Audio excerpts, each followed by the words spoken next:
Hello everybody! This video is part of a series of a tale of TrueNAS servers. In this video, I'll be installing TrueNAS 23.10.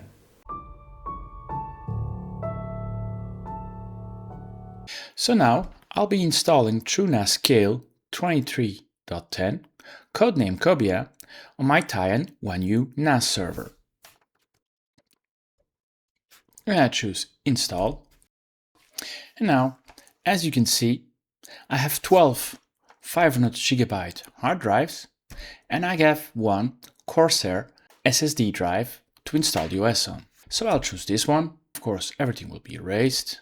And I go for the default administrative user instead of root user. I enter a very complex password and I confirm that password and I press continue and I press continue and it asks me to create a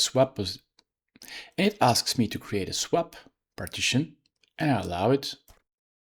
And now the install process is running.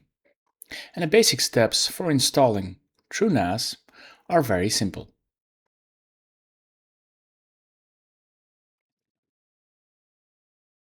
And now the installation is complete and now it'll reboot.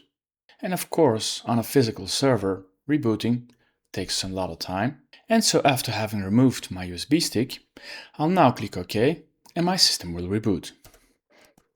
And unfortunately, the KVM system on my Taiwan server doesn't capture the BIOS state and only captures the moment the system reboots. Now after the install process, the reboot looks like this. And I have a nice little menu, which if I don't trust, and I have a nice little menu, which if I don't touch, just starts default TrueNAS.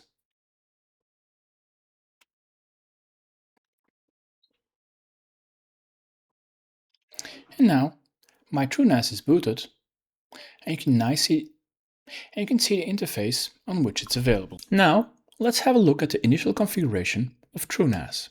For this, you need to have an initial monitor physically connected to your computer, server or NAS device, or you need a KVM to initially be able to connect and see to your device. If you don't have a monitor, but you have access to your firewall/router and you can decipher the IP address that TrueNAS is using, well, you can just do everything remote. That is, if you have a firewall that gives you an IP address out of the box. Now, of course, by design, TrueNAS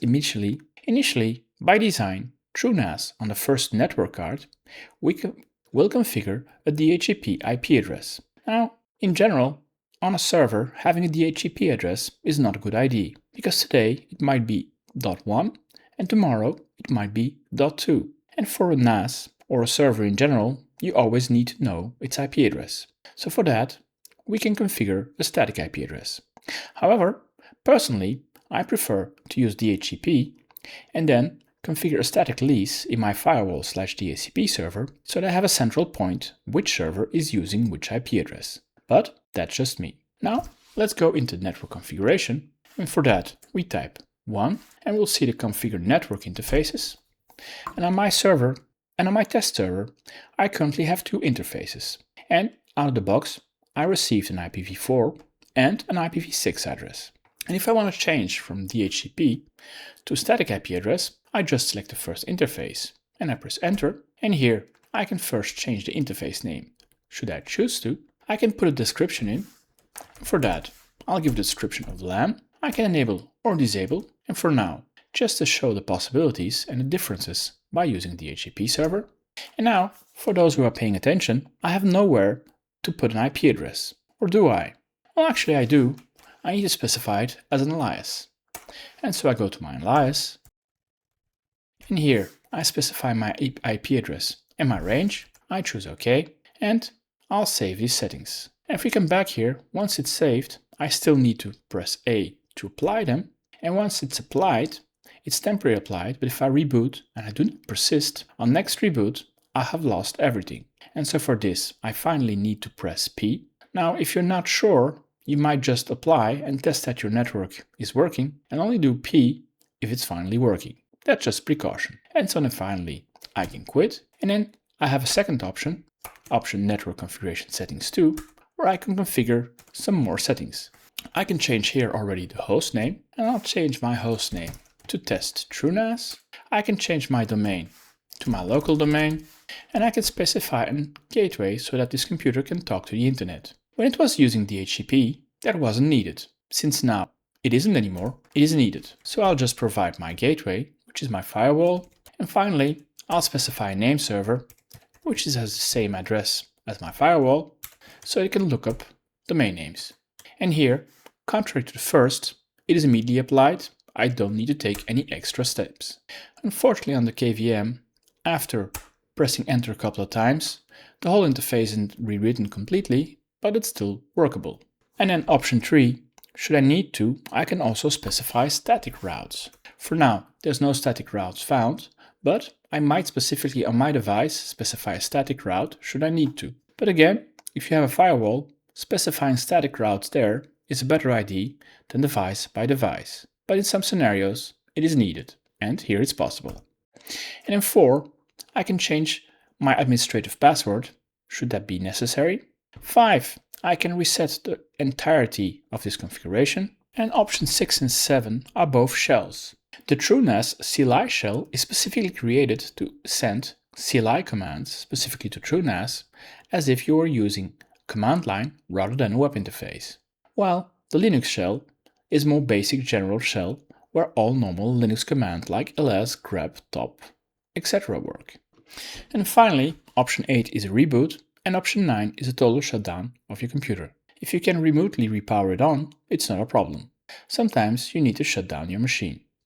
Now again, for those who are paying attention, I was able to connect and do and reconfigure basic settings on this machine. I could change the network interface and I could change its password. That means that in this current configuration, whoever has access physically by keyboard, mouse and screen, or like remote, just like I just did, can reset your password and or change the IP address settings. And in a later phase through web interface, we'll block this. But that's something to keep in mind. Now, when your BIOS boot is finished and TrueNAS first starts booting, you have this screen. And if you don't do anything, out of the box, your TrueNAS version or the latest will automatically boot. Now, if for whatever reason there might be some issues or something you might have changed in your system, it might be necessary to tweak certain things. First of all, if you have multiple TrueNASs installed, one next to the other, you can specifically choose to boot this one or another one. But you can also do that in the web interface. However, we also have an advanced options for TrueNAS, and in here, if we select it and then first we press the E to edit it, we have all native parameters for TrueNAS scale. And there we can tweak a number of settings.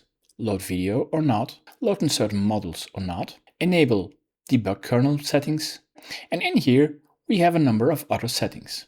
We can enable load video or not, we can tweak GZIO, we can go to more safer modes, or we can enable or disable boot kernel tweaking. We might even choose to change the boot device onto which we're running, etc. I won't go into details of each and every of those options, but you know you have the option. For now, I'll just press escape key and I won't change anything, and I'll escape again, and I can still always boot in the advanced option menu. The next two options, TrueNAS Scale Initial Install and Advanced Options, TrueNAS Scale Initial Install, are only present because my system still have the USB stick inserted in the back, but I simply change the boot order in the BIOS menu. If I reboot without this USB stick, it'll be gone. And finally, I have a UEFI firmware settings, wherein it simply goes back to the BIOS settings of your system. Logging on is very simple. Username is admin, and password is the very complex password you entered upon install. And here I have the overview. If you guys enjoy this content, please give it a thumbs up, subscribe to this channel and hit the bell sign. Or leave a comment down below.